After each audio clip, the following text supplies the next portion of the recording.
The current political landscape is witnessing a dramatic escalation in tension as Donald Trump appears to be losing his composure in the face of mounting legal and public relations disasters that some are describing as a form of political karma.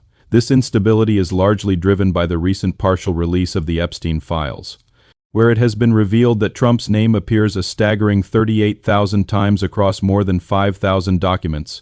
This is merely the tip of the iceberg, as there are reportedly at least 3 million documents still being withheld, which could translate into tens of millions of pages of potentially damaging information, yet to be scrutinized by the public. Trump has responded to these revelations with what many describe as a series of frantic rants, oscillating between claims of total vindication and aggressive outbursts against his perceived enemies. This erratic behavior suggests a leader who is increasingly cornered by the ghosts of his past associations. Before we delve further into the intricate details of these files and the shifting political tides, please take a moment to subscribe to this channel. By subscribing, you will ensure that you never miss our deep dive analyses into the most pressing issues of our time, helping us to continue providing clear, evidence-based reporting on the truths that define our political reality. Your support is vital for sustaining independent media that prioritizes facts over rhetoric, and we are grateful for your commitment to staying informed in these volatile times. One of the most concerning aspects of the current situation is how the Trump regime is attempting to manage the narrative surrounding the Epstein files. Todd Blanche, Trump's former criminal defense attorney who is now serving as the number 2 official at the Department of Justice, has been seen on media outlets defending the former president's associations by suggesting there is nothing inherently wrong with partying with Jeffrey Epstein. Blanche has argued on state regime media that it is not a crime to email or party with Epstein, even while acknowledging that some individuals involved may have committed horrible things. This defensive posture raises significant questions about the ethics of high-ranking DOJ officials protecting political figures from the fallout of their personal associations. The problem here is the disconnect between legal technicalities and moral accountability.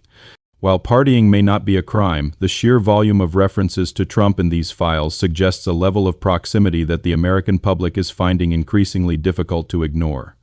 The situation is further complicated by the Department of Justice's failure to properly redact the names and photos of survivors in the released files. Reports indicate that the names of dozens of victims, many of whom were minors at the time of the incidents, were left unredacted, causing immense distress and potentially re-traumatizing those who have already suffered. The DOJ's excuse, as articulated by Todd Blanche, was that mistakes were made due to the pressure of a 60-day deadline and the vast volume of paperwork involved, which he likened to 2 Eiffel Towers in height. However, critics point out that thousands of lawyers have been working on these documents for a year, making such a fundamental failure in victim protection appear almost inexcusable. This negligence has forced survivors and their lawyers to reach out to have their information pulled down, highlighting a systemic failure in the very institution meant to uphold justice and protect the vulnerable.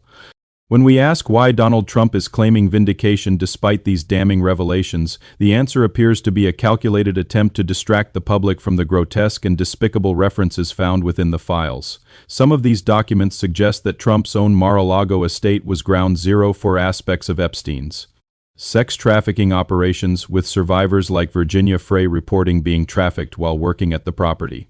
The political fallout for Trump is becoming increasingly evident in recent polling data, which suggests that his grip on the American electorate is slipping. A Pew Research poll shows Trump's approval rating at a dismal 37%, with 61% of the population disapproving of his performance. More tellingly, he is underwater with almost every major demographic group, including white, black, Hispanic, and Asian voters, as well as both males and females. For instance, he faces a negative 45% rating among Hispanic voters and a staggering negative 71% among black voters. These figures indicate that the strong and powerful image Trump attempts to project is failing to resonate with a public that is currently suffering through economic and social instability. The trouble for the Republican Party extends beyond just polling numbers. It is manifesting as internal fracturing and the withdrawal of key candidates. In Minnesota, the former lead gubernatorial candidate Madel withdrew from his race because he felt he could no longer support the direction of the Republican Party. He expressed immeasurable worry for the party's future, citing the way immigration has been turned into a Democratic issue and alleging that Republican leadership in Washington, D.C. was sabotaging local efforts by design. This sentiment of betrayal from within the party ranks suggests that Trump's influence is becoming a liability for those seeking to govern on a more traditional platform, further isolating him within the very movement he once dominated. As Trump senses his influence waning, his social media activity has become increasingly erratic and focused on personal grievances rather than national policy. He recently posted a lengthy rant attacking Harvard University, claiming it had been feeding nonsense to the New York Times and demanding $1 billion in damages. He accused the institution of behaving very badly and attempting to avoid a cash settlement through a convoluted job training concept. This fixation on $1 billion lawsuit against an educational institution, while simultaneously facing thousands of references in the Epstein files, paints a portrait of a man who is using litigation and rhetoric as a shield against reality. Observers have noted that this stick is getting old for many Americans who are seeking normalcy and a focus on the issues that actually affect their daily lives. A significant problem facing the American worker today is the feeling of being treated like a machine for the corporations, a sentiment that was inadvertently echoed by figures like Dr. Oz in recent public statements. Oz suggested that the solution to the national debt and the solvency of Medicare and Social Security is for the average American to start working a year earlier out of high school and retire a year later. He claimed this would generate $3 trillion for the U.S. economy, but failed to address the reality that many workers are already struggling to pay rent and are psychologically tortured by living paycheck to paycheck. The answer to our economic woes, many argue, is not to demand more labor from a tired workforce, but to pay workers with dignity and address the rising costs of living that make a single income insufficient for most families. Furthermore, the push for technological replacement over human care in essential services like healthcare is causing significant alarm, particularly in rural communities. Dr. Oz has championed the idea that AI-based avatars and agentic AI should replace rural physicians and medical staff, arguing that these tools can pick up subtle little nuances in patient interaction. This vision of the future suggests a world where rural Americans are relegated to receiving healthcare from bots rather than human professionals, a prospect that many find chilling rather than cool as Oz described it. The underlying problem is a political philosophy that prioritizes corporate efficiency and automation over the human connections and expertise that are vital for healthy communities. Even within conservative circles, a breaking point is being reached for some who previously supported or tolerated the Trump administration's actions. Right-wing podcaster Andrew Scholes recently admitted that the administration's handling of ICE and other institutional norms has justified many of the far-left critiques he once dismissed. He noted that he did not think certain actions were possible in America and expressed a newfound belief that the Constitution is not holding up as he had expected. This shift in perspective among influential right-wing voices suggests that the boogeyman narrative used to prop up Trump is losing its power, and even his base is starting to see the reasonable, nuanced criticism that was once labeled as liberal catastrophic thinking. The question of why these revelations are happening now can be answered by looking at the cumulative effect of years of litigation and the persistent work of investigative journalists and legal teams.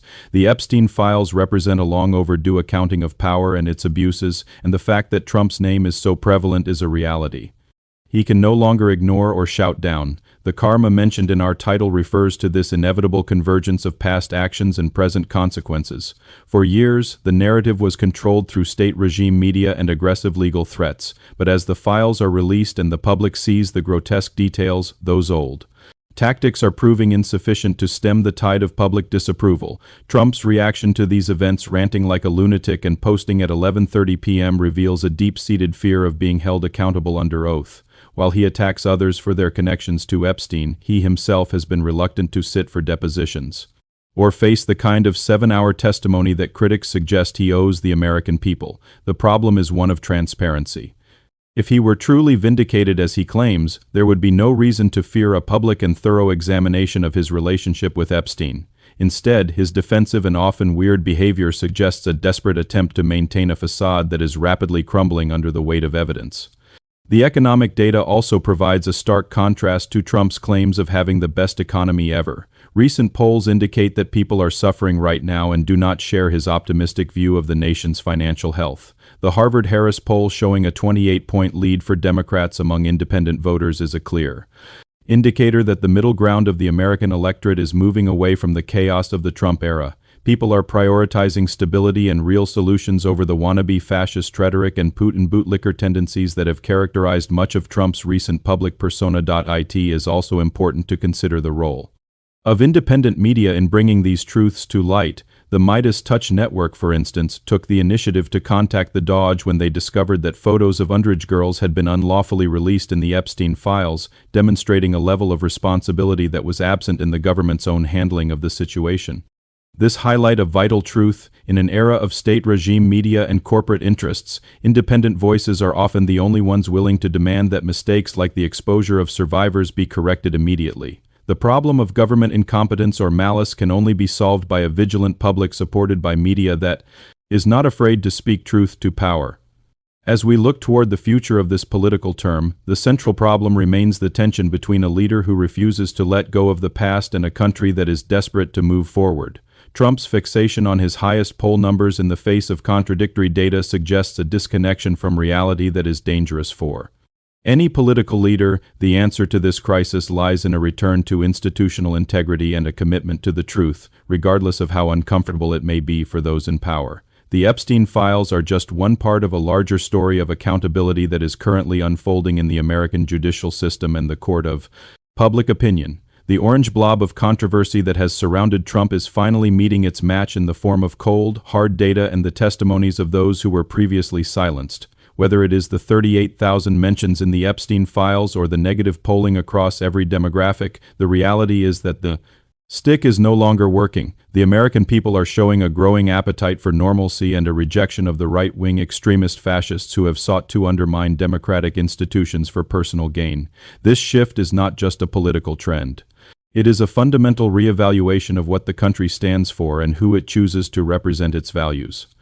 To solve the problems of economic hardship and social division, we must look beyond the rhetoric of working harder and AI replacements and instead focus on policies that provide dignity and security for all citizens. The current administration's failures, as noted even by former supporters, serve as a warning of what happens when the Constitution is treated as a suggestion rather than a mandate. The path forward requires a clear-eyed assessment of the damage done and a collective effort to rebuild the institutions that Andrew Scholes and others feared were failing. In conclusion, the karma that is currently impacting Trump's term is the result of a long history of controversial associations and a governance style that prioritized personal loyalty over the public good. The Epstein files, the plummeting poll numbers, and the internal revolt within the Republican Party are all symptoms of a political movement that is struggling to survive its own excesses. As more documents are released and more witnesses come forward, the true extent of these connections will become even clearer, leaving little room for the ranting and raving that has defined Trump's response thus far. We hope this deep dive into the recent data and the underlying truths of the current political situation has been illuminating. If you found this analysis valuable, please do not forget to subscribe to our channel and hit the notification bell so you can stay informed as these historic events continue to unfold. Your support allows us to continue our mission of providing independent media that prioritizes facts and gives you the context you need to understand the world around you. Thank you for watching, and let's continue to seek the truth together as we navigate these challenging times. Thanks for watching and goodbye.